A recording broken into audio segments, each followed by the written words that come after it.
Welcome back to my channel. Today, we'll be discussing Bound to be Fools by Ga-eun.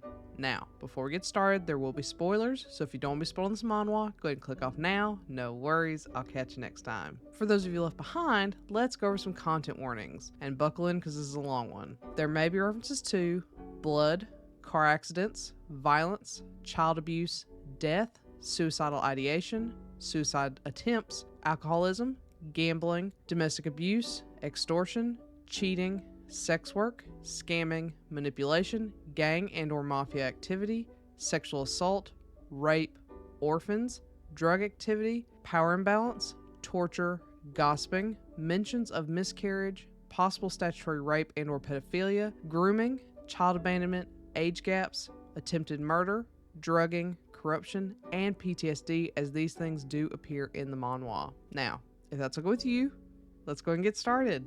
As always, let's start with synopsis. Kang Jin Cha was on the cusp of taking his own life in high school. He was ready to jump off the top of a building at school, hoping to embarrass his overbearing and cruel father as well as escape his suffering. Before he can go through with his plan, Jungkwon Jang, another student, rushes to the rooftop and snatches Kang Jin down back to the safety of the roof.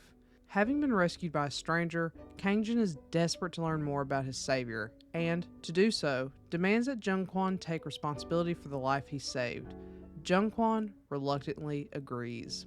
Over time, the two become the best of friends. It isn't long after that the two end up becoming boyfriends. They're the epitome of happiness with each other, but outside of their relationship, their individual lives are fraught with pain and suffering. Jungkwon in particular is struggling with the immense debt left behind by his late father who committed suicide. The debt collectors are once again hounding his mother, and he's desperately trying to protect both his sister and his mother from the violence, only for Kang Jin to come in and bear witness to one of the most embarrassing times in his life. He loves Kang Jin, but he never wanted him to see him so low. In a fit of rage, Jungkwon breaks up with Kang Jin and refuses to see him ever again. Kang Jin is absolutely heartbroken, Jungkwon's love being the one bright spot in his life. Kang Jin's sorrow eventually swells into rage, and even years later, as an adult working as a host and sex worker, he still finds his life being directed by the trauma that abandonment caused him. When Kang Jin ends up running into Jungkwon, all of those feelings come back to the surface, and Kang Jin wants nothing more than to finally get revenge. As it happens, Jungkwon is still struggling with debt, and desperate for a way to dig himself and his family back out. And what better way to get his vengeance than to drag Jungkwon into the same muck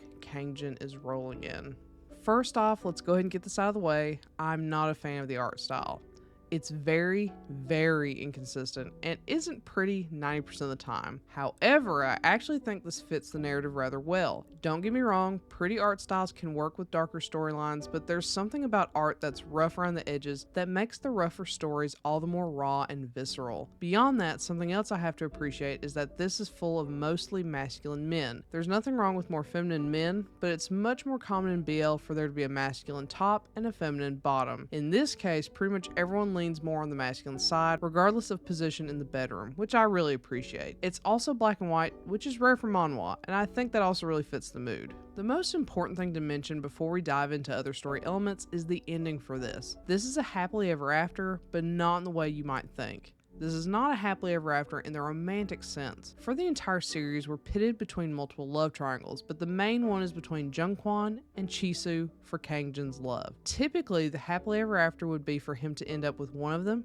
or both, I can dream, but in this case he ends up with neither, which I personally think is for the best. Kang Jin's whole life has been defined by men, those he loved, those he thought he loved, those who lusted after him, and even his own father. So what he really needed was to learn to love himself and find his own strength. I love this ending so much, but I know many people will read this for the potential of a romance, and while there are plenty of romantic elements, this does not end in romance. I definitely think this is still worth reading, but I think this is important to point out for those who exclusively want the romantic ending. Unfortunately, as much as I like the ending, I'm unsure how I feel about the subplots. Everyone is an asshole. Everyone.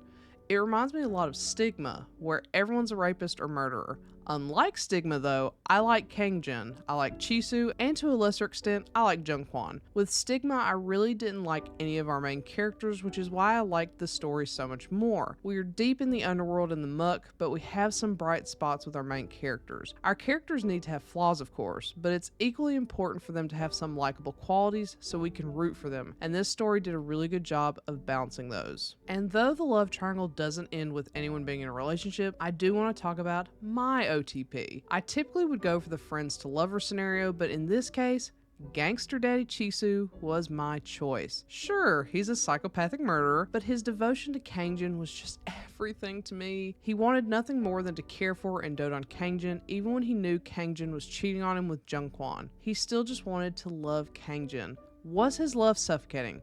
Yes. Would he have been a healthy choice for Kangjin, or really anyone for that matter? No. Did I still want them to end up together? Absolutely. I would have gone after Chisu in a heartbeat. But here we are. As if it didn't hurt enough, Chisu even lets Kangjin go without a word when Kangjin leaves. He could have easily kidnapped Kangjin, confined him, and used his power to make him disappear, but he didn't. He just let him go. Chisu is everything. With all that being said, I like this. I was very tempted to call this a fave, but I just don't think this quite makes it onto that list. Even so, it's very good. It can be frustrating and so painful at times that it's tough to keep going, but seeing Kangjin smiling at the end just made everything so worth it. Just remember, if you want a happily ever after with one, or both, of Kangjin's love interest, you'll be disappointed. But if you're more interested in characters finding happiness for themselves beyond romance, then look no further. This is a tunnel of darkness, but there's a bright light at the end. So, have you read Bound to Be Fools? If so, what do you think? Do you agree with my assessment? Do you not? Let me know and comment below. Otherwise, I'll catch you next time. Bye!